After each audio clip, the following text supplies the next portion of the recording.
Alrighty guys, welcome back to another episode of Misplaced Garage.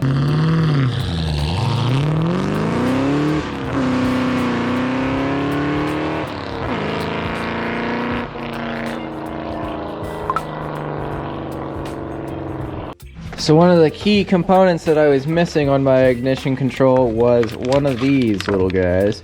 And this is a relay.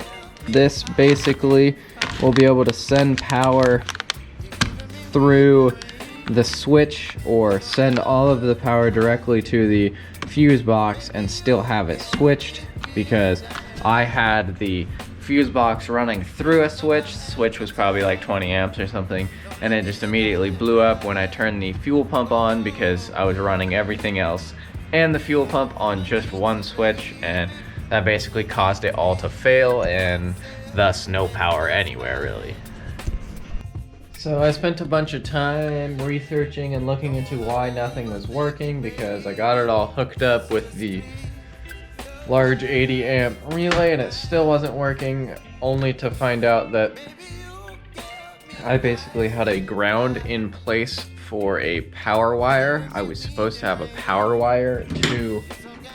So the way I thought this relay worked was, I thought the relay gets the main power to the 30 and then it activates when you flick the switch. It basically bridges the little spring inside, or however they work. I guess the relay is down there, but I was incorrect, and I'm actually supposed to feed wire to the switch, and then the switch sends the power through it into the relay, and then from that relay position it goes to the ground from there. So technically this power wire needed to be here and not a ground. So now everything is working. If I flick this up onto there, flip the switch, lights turn on, all that sort of stuff. Don't want to turn the fuel pump on for too long, but you can hear it turn on and everything else works. So I'm pretty stoked about that.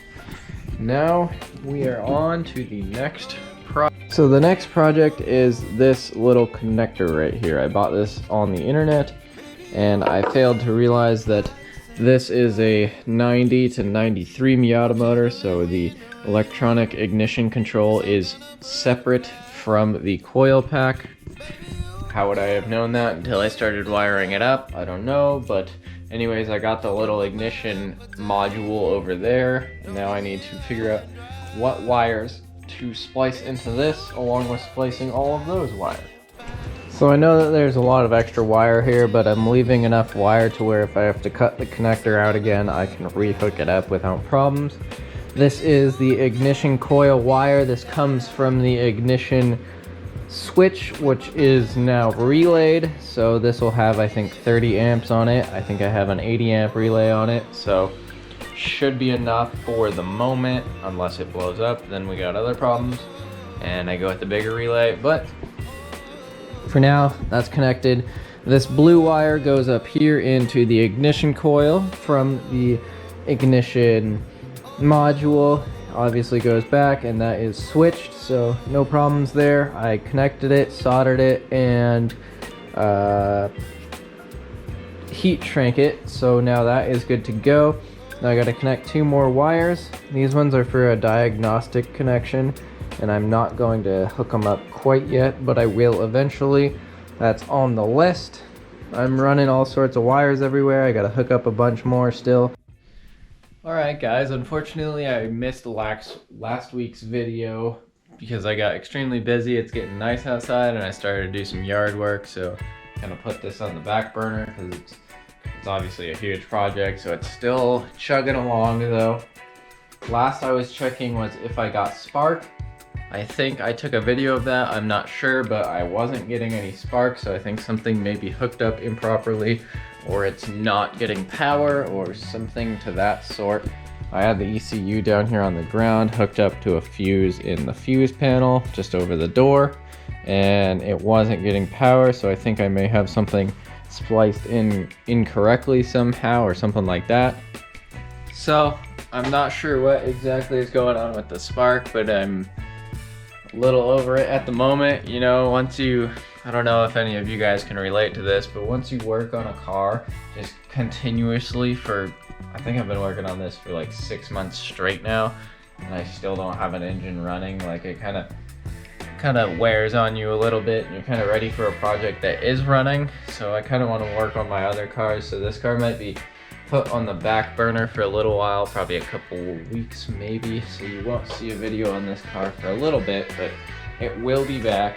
I just need some space from it to gather my thoughts and that sort of thing. You know, I'll probably here and there work on it, but I'm just a little annoyed, I guess, is what I will say. It's just taking me forever. I mean, I know engine swaps are not quick, and I know it wasn't gonna be easy, so that is okay. I just need some space from it, because then I can kind of gather my thoughts and think about things a little more clearly.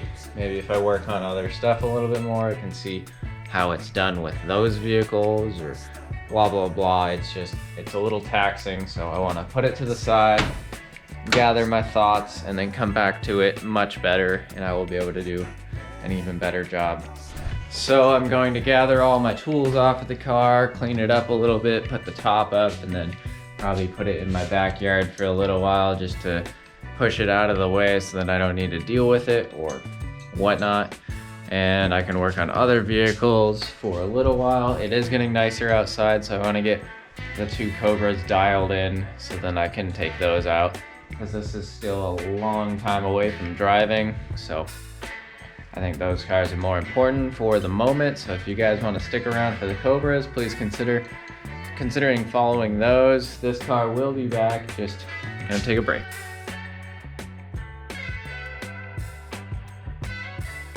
Now that I got the Triumph out of the garage, I got this puppy in the garage. I worked on somebody else's car there for a couple of days. I know I haven't posted a video in a while, so I'm trying, guys. It takes a lot of work, but this car needs some love before the summer season. I've got a new alternator right there, since I believe the bearings in the one in this car are going out.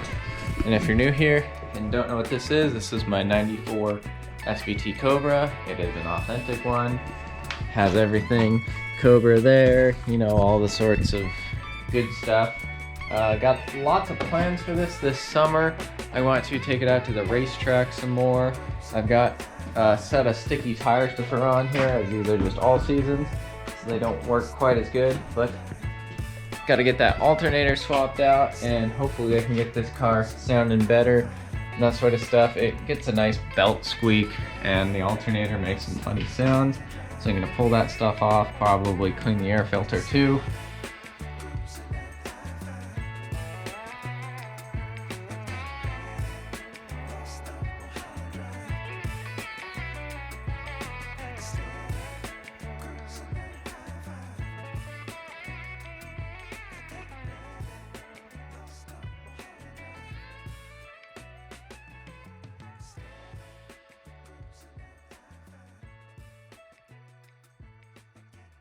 Out with the old crusty one and in with the brand new one. I'm going to measure these pulleys, because the new one is for sure larger than the old one. Yeah, you can hear that's not a good sound in there. You can also see the pulley wobble a tiny bit. Huh. Must not be in good condition anymore, that's for sure. Can't even hear that one. So I can't exactly measure the pulley very well, since my calipers are pretty small, but just by eyeballing it, this pulley, the pulley itself, not this outer lip, is about 53 millimeters, and this one is about 60 millimeters. I don't know what the difference would be, but there is a difference there. I'm gonna put this one on there. The pulley is a little bit bigger. I'm not sure if that's going to affect anything, but if I start to see that it doesn't produce enough power, I'll probably have to buy another alternator pulley. Not a big deal. I don't want to reuse this one because this one's old and crusty, but let's see how this one ends up working out. When installing a new alternator, or really any new electrical connection, I recommend some green Brillo pad. and just clean off the connector. This will give you the best connection possible. You want those like 30 years now of road grime and stuff still on that connector. Give it a good clean, and you will have no issues in the future down the road.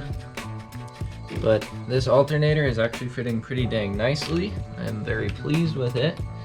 I'm hoping that it still puts out the same amount of amperage with the larger pulley, but I guess I will see. Just getting everything nice and mocked up, and then I'm going to tighten it all down. And boom, the new alternator is on there. It looks a heck of a lot better. Nice and clean. A couple of black marks from my hand, but not too bad.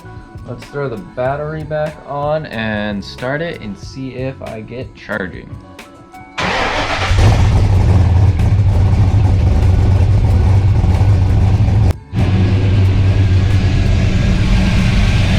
She's spinning pretty normally.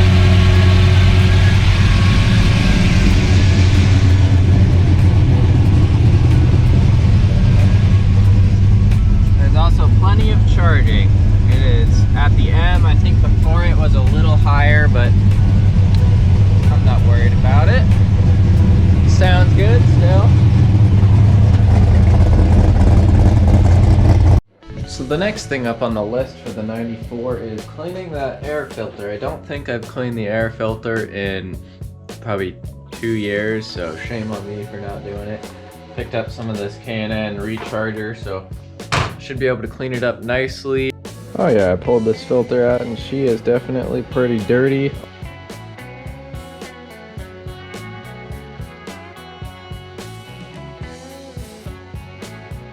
I'm going to take it outside, spray it down with this cleaner, and then hose it out, and hopefully it looks a little bit better. Then I gotta wait for it to dry.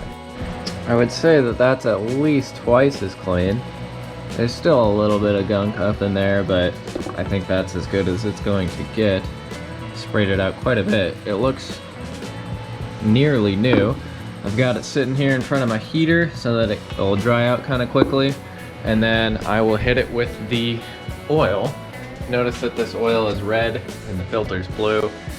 I guess it doesn't really matter, but just interesting.